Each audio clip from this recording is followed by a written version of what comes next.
Welcome back. This is News Insights. Pastor Kingsley, you've heard about the ghost workers that they uncovered in Jigawa State. Please shed more light. These are things that have been happening for a long time, and it's just I don't think it has updated. It has not. A lot of people go into civil service to work just to be docile and dormant. Say I want civil service work, but there are no input of these people into the work. If, for example, these workers had what they were doing, right, in the civil service, and they were well documented, you will feel their vacuum if you can't see them.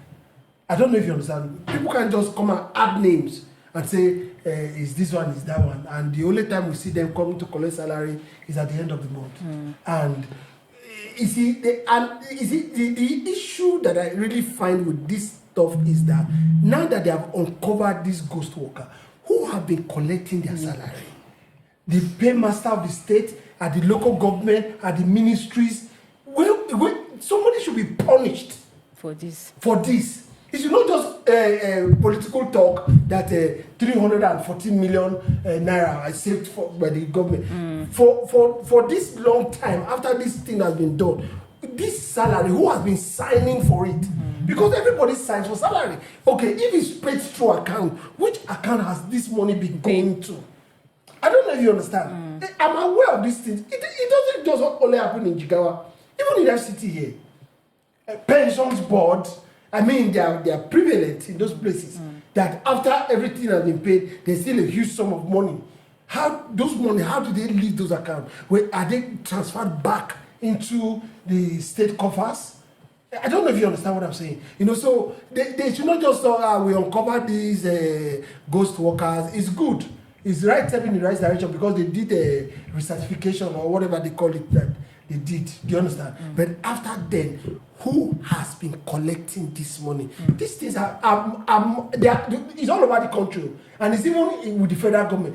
But majorly, it's in the northern states. Engineer Kingsley, what can you say about the amount of money that was saved? Yes, annually now. Annually and monthly, because Governor Maro Namadi has gotten 3.7 billion naira annual savings, but it can actually be more by benefit of hindsight.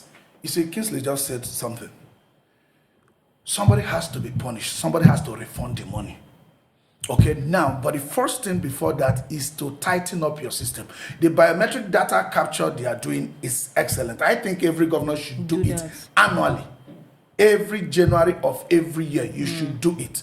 You will be able to determine those who are late. You'll be able to determine those who have traveled outside the country, still collecting money. Why they are there saying Nigeria is not good. Then why did you travel? They say they have japa because Nigeria is no more good. Nigeria is no more good, but you are still collecting salary. They will be able to determine that. Then if there is an outright addiction of somebody's name into the system, it will also be determined by this biometric data capture. If there are those who are sick, on the sick bed, not able to do the biometric data, there will be a way to do that. They have families that can say, oh, they are here. Then they can go there and capture them in the hospital. And those are exceptional cases. And all we know, exception has never been more than the rule, okay, when implemented. And it will be a significant amount of people. They should do that annually. So now, if it moves backward, everyone that has benefited from this crime should first return the money and also be punished, possibly jailed. But I do know that governors want to be political in the good books of people. Sometimes re-election, sometimes they will say you are wicked. This is when you hold a criminal accountable, they say you are wicked. So in attempt to evade all those, he might not want to move backward, but he should keep it tight. I think he should move backward. If not, these criminals will also find a way to breach the system again. They don't get tired.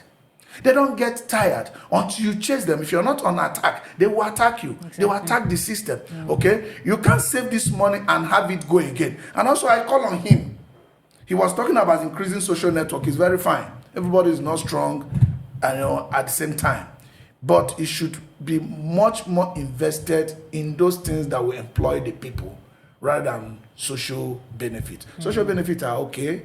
They are okay. It should be for those who can't work. Anybody that can work should be given the avenue to work. One, if you give somebody social benefit, is there any tax that is going to come out of it?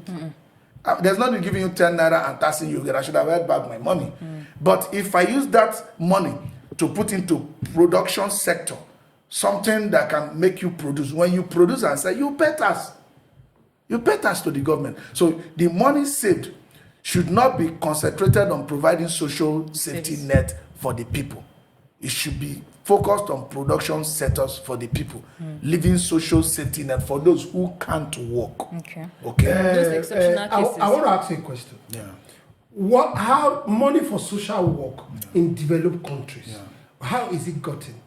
Is gotten from the rich, Yes. right? Yes. Taxing the rich, Taxing those who are working. to redistribute Yes. from those that are low. Okay, so now the one that is going to do for social work, where is the money going from?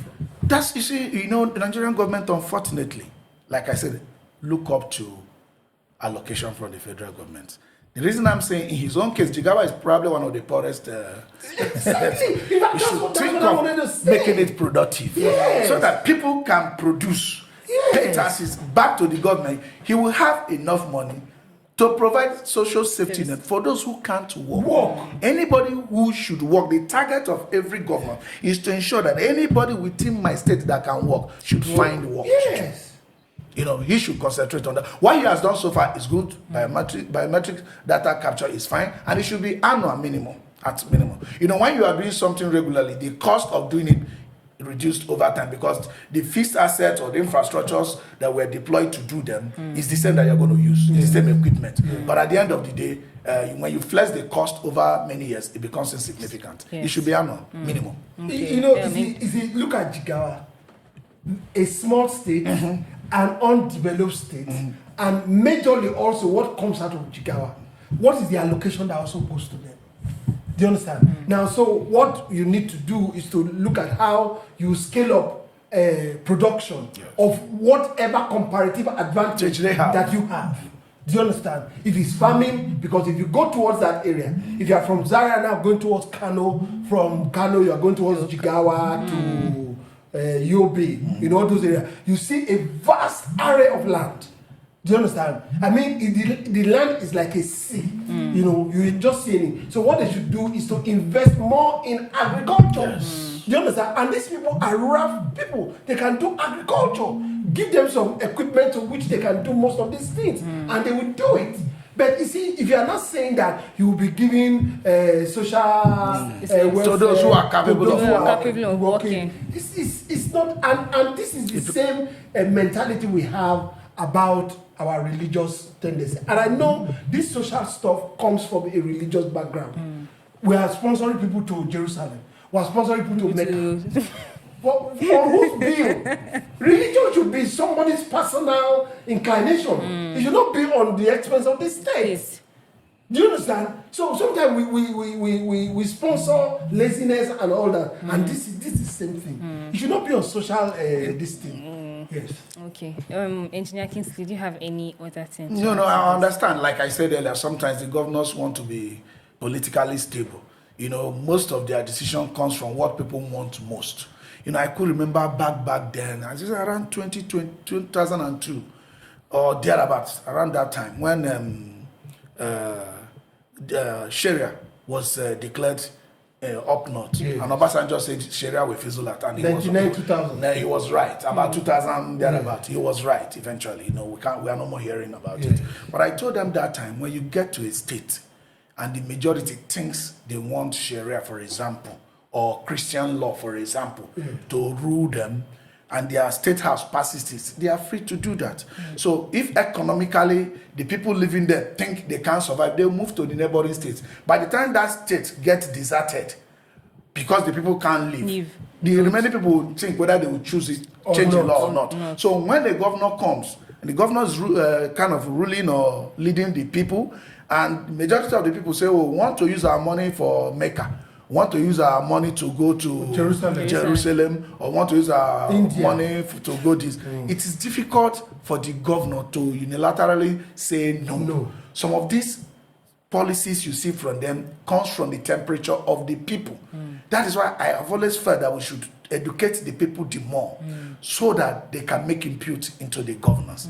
No governor that is going for second tenure is going to go against the temperature of the people, even though he knows most. And also, you don't know most. You know, what is democracy? Democracy came from what we call the wisdom of the crowd. There's no one man among 10 persons, one man having the experiences of the other 9 persons, even though that one man knows more than the 9 persons. And the experiences of that other 9 foolish persons might be more practical important than your own. That is why some of the governors act like that. Let's educate the people, we can do better generally. But one of the major also importance we also need to look at, even the governors need to be educated. That's among the people. Because most of the time, they happens to be the first among equals. they get to the seat of power through crude means. You understand? If I were them, I would make sure that I get education and educate my people as well. And there is no end to learning. There's no end to learning. There's no end to learning. Yes. All right, we'll conclude on that note. This is still News Insights. We'll be right back.